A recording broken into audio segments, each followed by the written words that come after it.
าวจันทร์ค่ะพี่น้องทุกๆคนเนาะไปกินขนมจีนเนาะเพราะห้านเพิ่นมาเปิดใหม่เนาะชาวจันทร์กับพักอยู่นี่แล้วกันท่านชาวจันทร์ก็มากินขนมจีนแล้วก็มื้อนี้เนาะเพิ่นมาเปิดห้านแบบคล้ายๆแบบว่าลักษณะแบบว่าขนมจีนแบบว่าพักหลายๆเนาะถึงใจชาวจันทร์เลยเนาะกับบ่รอสาวชาวจันทร์หิวข้าวแล้วก็มาเมืองเลยเนาะพี่น้องเนาะสิพาทุกคนไปกินขนมข้าวปุ้นเนาะมื้อนี้เนาะขนมจีนกับข้าวปุ้นอะไรนี่ไปกันเลยนี่ยังแนวมันนี่เนาะชอบกินน้ำยาป่ามีน้ำยาป่าไหมน้ำยาป่าไม่มีจ้าอันนี้น้ำยาอะไรเนี่ยน้ำยาปลาทูกระทูเป็นตาแสบป่ะพี่น้องเนาะน้ำกระทูอันนี้อะไรล่ะอันนี้ไฟฟ้าจ้าเอาแกงไตปลาเอาใส่ถั่วหรือลาเขาใส่เอานะลาดสกุลหรือลา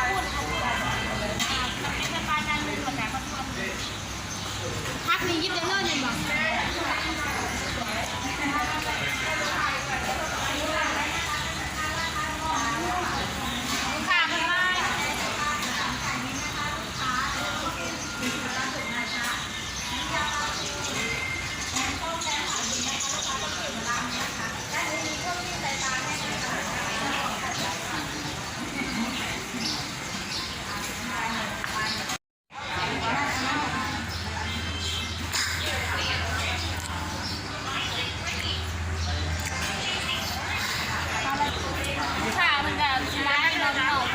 เปิดห้านใหม่เนาะป้าจันกับมามือแรกเลยมือนี่แล้วก็นี่พักครับเนาะพักนี่อาจจะเป็นแบบว่ายิบได้เลยเนาะมีสมพักเสียนนะพี่น้องสมพักเสียนอันนี้ก็เป็นพักหน่อเนื้อมักแตงเนาะมักตัวคนอาจจะแบบให้เขายิบได้เลยเนาะเนี่ยอาจจะเป็นบุฟเฟ่ต์แล้วกันแล้วก็มีน้ำเท่านั้นเนาะ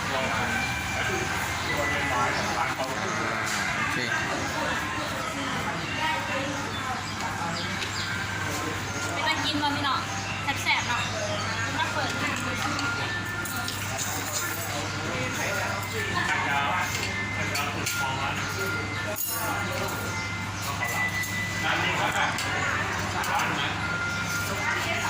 เอาข้าวเปล่าจาน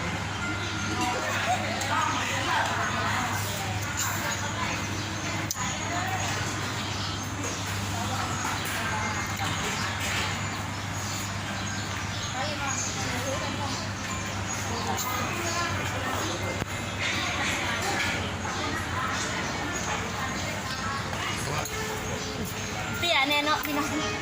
เป็นคนเตี่ยเนาะต้องเย็บนะคะเย็นเตี่ยเนาะงัวถูกอันนี้ก็เป็นผักดองเนาะผักดองเอ้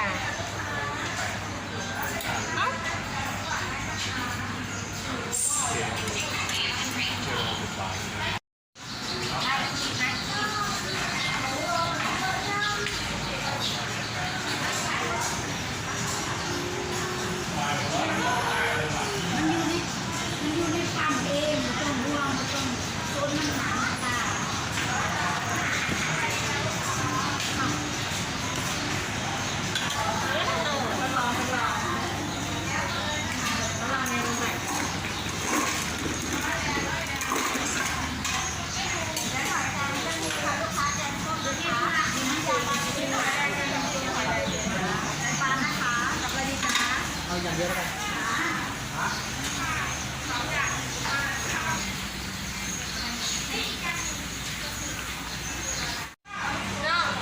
พี่น้องทุกคนค่ะผู้ใดที่แบบทานมาเนาะร้านเพิ่นมาเปิดใหม่เนาะอยู่ถนน347เนาะอยู่ในปั๊มน้ำมันบางจากก็ต้องใช้347เนาะแวะมาอุดหนุนได้เนาะน้ำกับบริการฟรีค่ากับกินฟรีเนาะพี่น้องเนาะแต่ว่า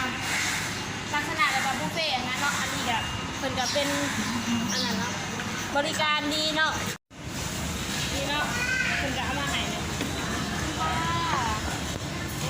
คนบริการดีเลยพี่น้องแวะมาอุดหนุนเพิ่นเนาะสาขาที่หาเนาะอยู่ถนน347เนาะอยู่ในปั๊มน้ำมันเนาะพี่น้องเนาะชาวจันทร์สิกินหมดเลยมื้อนี้เมาทีเดียวเลยเสียงก็อาจจะดังหน่อยเนาะเพราะว่ารถหลายเนาะ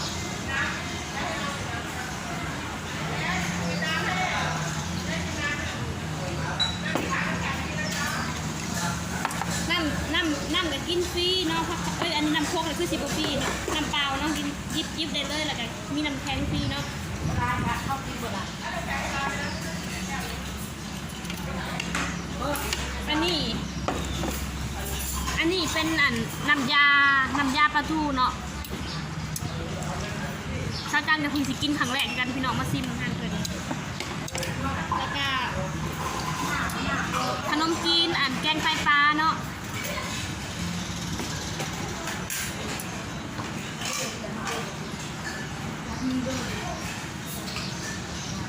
ส้มพักเสียนพี่น้องฮัลโหลก็ สลิปแดงปูมันอ่ะแดงแล้วปูมันอ่ะแดงแล้วปูมันอ่ะเราไปนั่งเอาพัดลม น้ำมันน้ำ ตามแล้วแหละเราเดี๋ยวมา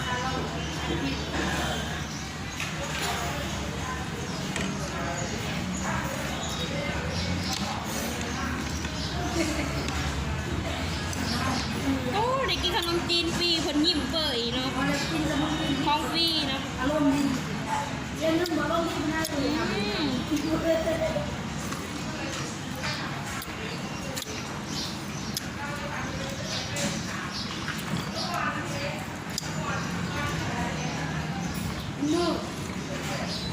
แดดไม่จอด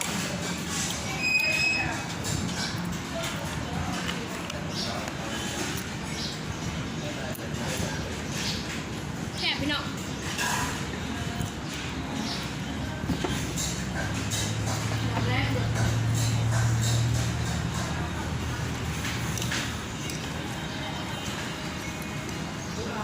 เขาเสียงที่เขาไม่เคยมากินเขาเสียงที่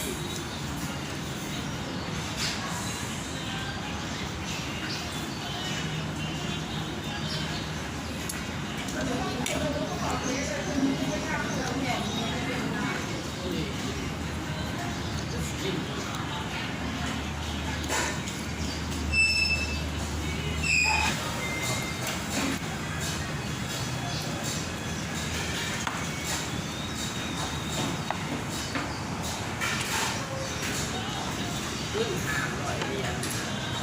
500 เหรียญสำหรับเขานะ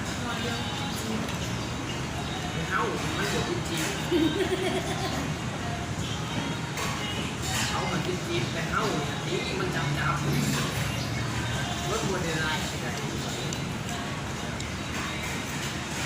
เช่นยี่ห้ออะไรจักรกองเรียงกันกับตำรวจจะกองมาเป็น มันจะใหญ่เกินงานนะไปไทยดูแน่นอนเด็กเดียวไปเรื่องแน่นอน สมพักเสียนพี่น้องมันจับมันผิด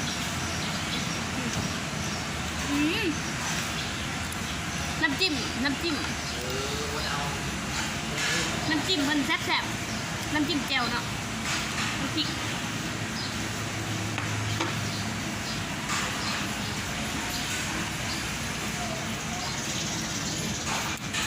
นี่ตัดผมนี่คือมีดูมีเสือนะ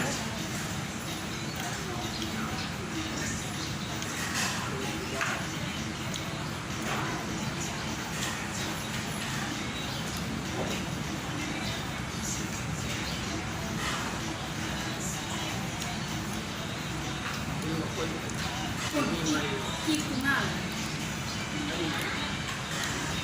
มาตรงผมแผลเป็นเนาะ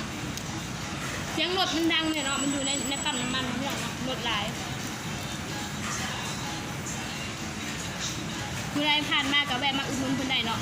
ราคาที่หาเนาะพี่น้องเนาะว้าว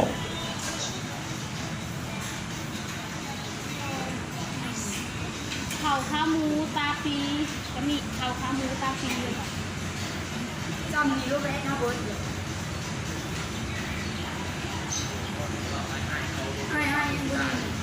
นักข่าวมันจะมีหลายอย่างเนาะแซ่บพร้อมพี่น้องราคาบ่แพงพร้อมเนาะราคาเป็นกันเองเนาะพี่น้องเนาะคนก็ให้ร้ายพร้อมนี่สิ กินหมดบ่เนาะนี่ไข่หลาย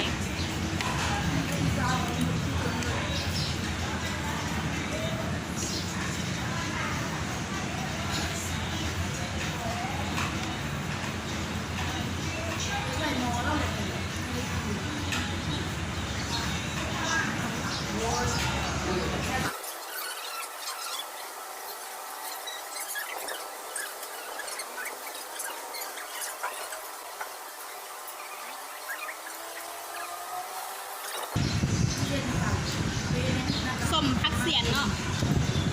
เขาเที่ยงแล้วนี่เนาะเขาเพลนเนาะวันหยุดเสาร์จันทร์ก็จะกินข้าวซ้ายเนี่ยเนาะเพราะว่าเนาะตื่นสายเนาะคนไข่ร้ายอะไรเนาะไข่ร้ายนี้นี่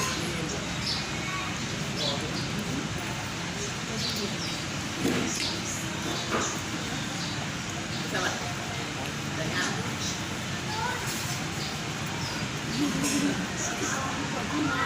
มาถ่ายรูปหน่อยแม่มาหน่อยแม่แม่มาถ่ายรูป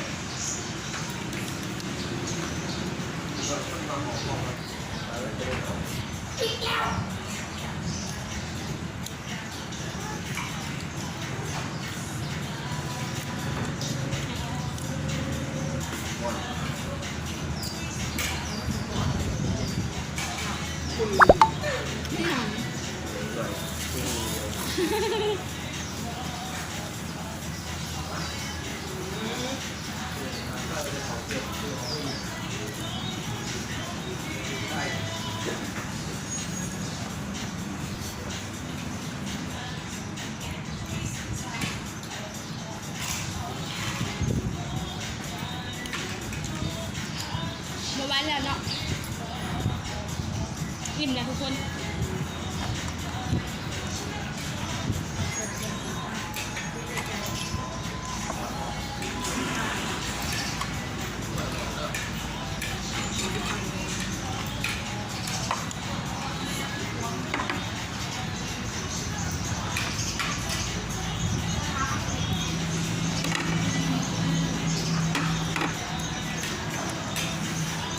มืดพักไปแล้วเนาะ3 จานแล้วกับ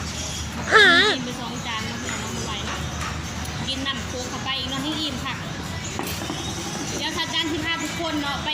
ปหูเนาะอาหารเพิ่นเนาะว่ามีจักอย่างเนาะจะให้ทุกคนมาอุดหนุนเพิ่นเนาะแล้วถ้าจานที่พาทุกคนไปเมืองเนาะ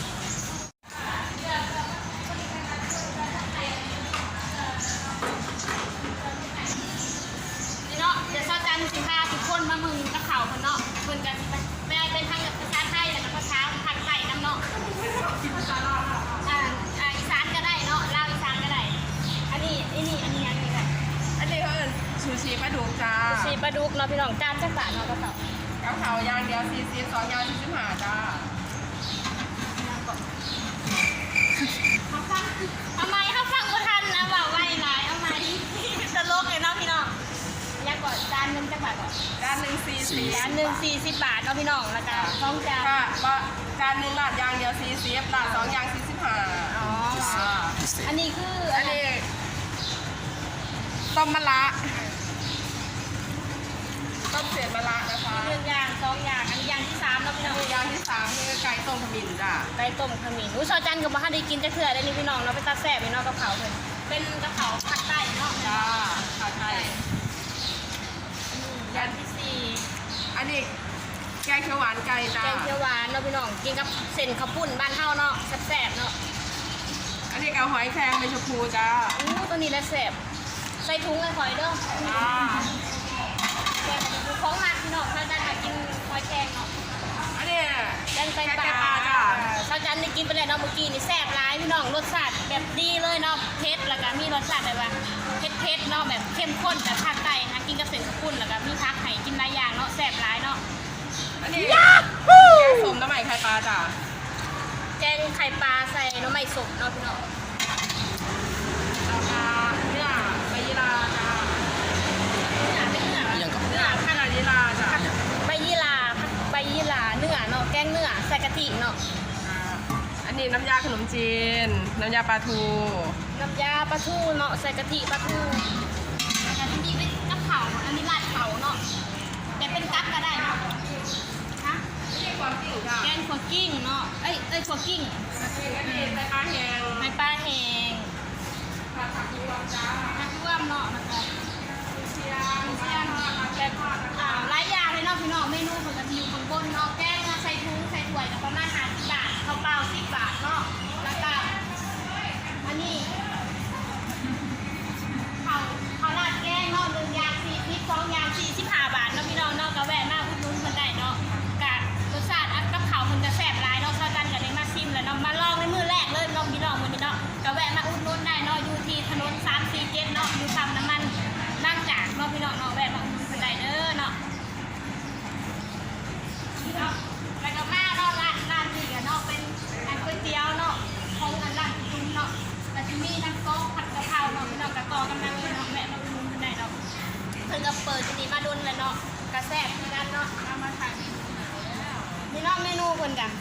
มีหลายอย่างเลยเนาะพี่น้องเนาะแวะมาอุดหนุนได้เนาะอยู่ในสถานี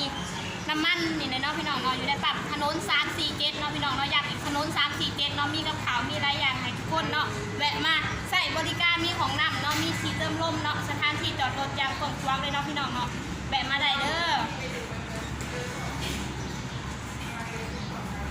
เนาะพี่น้องอันมื้อนี้ก็เนาะนี่เนาะเพิ่นเฮ็ดอยู่นี่เนาะบริการเนาะก็มีหลายคนเนาะแบบว่าเพิ่นเร็วทันใจเลยพี่น้องบ่ทักษะเนาะบ่เสียเวลาแบบมาสั่งปุ๊บได้ปั๊บเลยนะกับข้าวกับแซ่บแล้วก็อร่อยสะอาดพร้อมเนาะพี่น้องเนาะเป็นสาขาที่เท่าไหร่แล้ว สาขาที่4จ้า สาขาที่4เนาะเป็น